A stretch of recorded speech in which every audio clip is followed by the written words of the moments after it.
सर्वविदितै होला। यो हाम्रो सबै व्यापारीहरूको आस्था केन्द्र। 72 को भूकम्प पछाडि जीर्ण भएको मन्दिर केवल हामी ललितपुरवासी र अरूले जन सहयोगमा बनेको मन्दिर।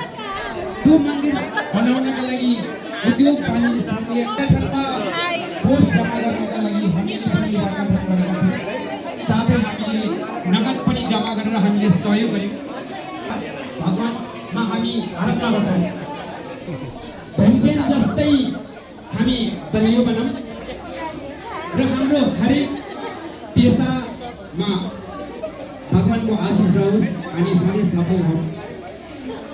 र यो हाम्रो ललितपुरको अति नै ठुलो चाडको रूपमा रहेको छ। गाई जात्राको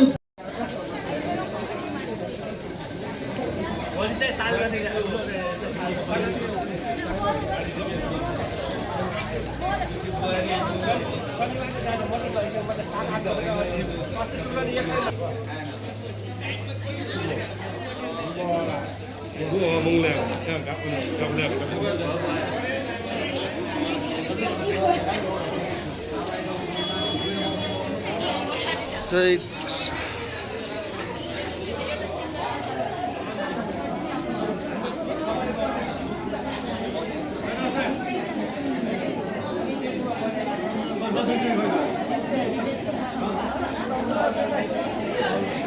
सुरुदेखि अन्त्यसम्म स्पोर्टिङ गर्ने जमिदा मर्दा सधैँ चाहिएको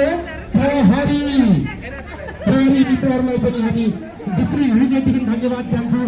साथै नगर प्रहरी मित्रहरूलाई पनि हामी भित्री हृदयदेखि धन्यवाद दिन्छौँ। आज हामी सोध्छौँ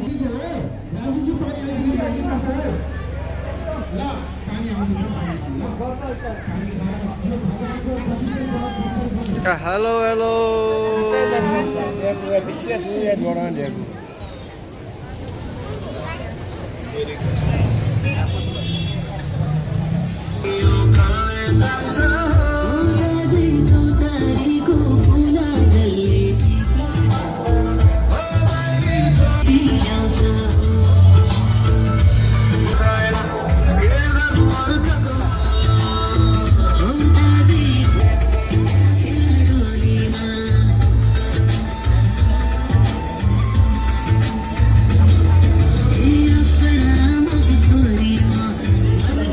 Enjoy with us.